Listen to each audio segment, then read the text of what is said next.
ദിവസങ്ങളിൽ അച്ഛനോടൊപ്പം കുളക്കരയിലേക്ക് വിളക്ക് കാണിച്ചു പോയിരുന്നത് സാധാരണ ഉണ്ണിയായിരുന്നു. അന്ന് പോയില്ല. പോയിരുന്നുവെങ്കിൽ അച്ഛൻ മരിക്കില്ലായിരുന്നുവെന്ന് ഉണ്ണി വിശ്വസിച്ചു. അതിൻ്റെ കുറ്റബോധം ഉണ്ണിയെ വല്ലാതെ ഉലച്ചു.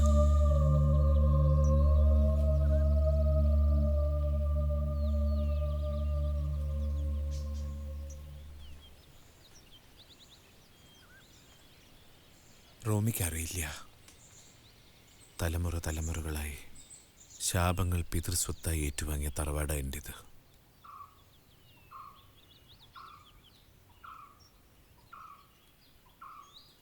മേലേപ്രത്ത നാഗത്താന്മാരെക്കുറിച്ച് മുത്തശ്ശി എപ്പോഴും പറയാറുണ്ടായിരുന്നു.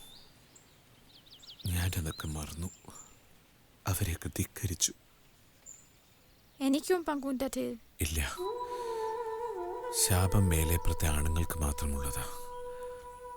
അവർ സ്വപ്നങ്ങൾ കാണുന്നത് തെറ്റ്, അവർ സ്നേഹിക്കുന്നത് തെറ്റ്, സ്നേഹിച്ച പെണ്ണിനെ തൊടുന്നത് ഏറ്റവും വലിയ തെറ്റ്, പാപം. ഉണ്ണി വെറുതെ ഓരോന്നാലോചിച്ച്. അല്ല റോമി, അല്ല. റോമിക്കറിയോ അപ്പൻ എങ്ങനെയായതെന്ന്? മുത്തശ്ശനെ നാഗത്താന്മാര് കൊണ്ടുപോയതിൽ പിന്നെയാ. സർപ്പക്കാവിൽ വെച്ച് വിഷം തീണ്ടി അപ്പൻ ഭാര്യയും കൊണ്ട് ഇവിടെ വന്ന് താമസമാക്കിയതിൻ്റെ അന്ന് സന്ധ്യയ്ക്ക് മുത്തശ്ശൻ കാവിൽ വിളക്ക് വെക്കാൻ പോയപ്പോ ഞാനൊന്നും ഓർത്തില്ല, എല്ലാം മറന്നു. അന്ധവിശ്വാസങ്ങളുടെ ഈ ലോകത്തിൽ നിന്നും നമുക്ക് പോകാം ഉണ്ണി. ഉണ്ണി, എൻ്റെ കൂടെ വരൂ ഫ്രാൻസിലേക്ക്. അവിടെ പ്രേമത്തിൻ്റെ ഒരു സാമ്രാജ്യം നമുക്ക് പണിയാം. അതിരു കൊള്ളില്ലാത്ത അതിഥികൾക്കപ്പുറത്തുള്ള ഒരു ലോകത്തിൽ നമുക്ക് ജീവിക്കാം. റോമി എന്തായി പറഞ്ഞു വരുന്നത്? അതെ ഉണ്ണി, ഞാനെല്ലാം തീരുമാനിച്ചു കഴിഞ്ഞു. അവിടെ നമുക്ക് ഒരു ഡാൻസ് സ്കൂൾ തുടങ്ങാം. എല്ലാം റോമി തീരുമാനിച്ചുറപ്പിച്ചു അല്ലേ? അതെ ഉണ്ണി. പക്ഷേ എന്റെ അവസ്ഥ എന്താ റോമി മനസ്സിലാക്കാത്തത്? ഉണ്ണിയുടെ എല്ലാ അവസ്ഥയും അറിഞ്ഞുകൊണ്ട് ഞാൻ പറയാനത്. ഞാൻ എങ്ങനെ വരും റോമി?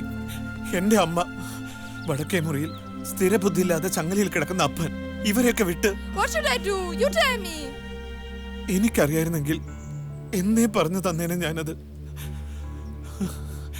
ഇപ്പൊ ഒന്നേ പറയാൻ തോന്നുള്ളൂ. Please leave me alone, please. ഞാൻ വല്ലാത്ത അവസ്ഥയില്ല റോമി. കുറ്റബോധവും പാപബോധവും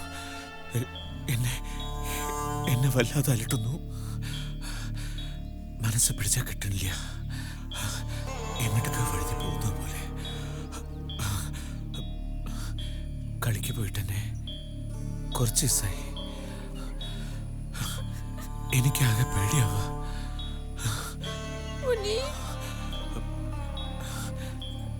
ഞാൻ പോട്ടെ. പാമ്പങ്കാവിൽ വിളക്ക് വെക്കണം.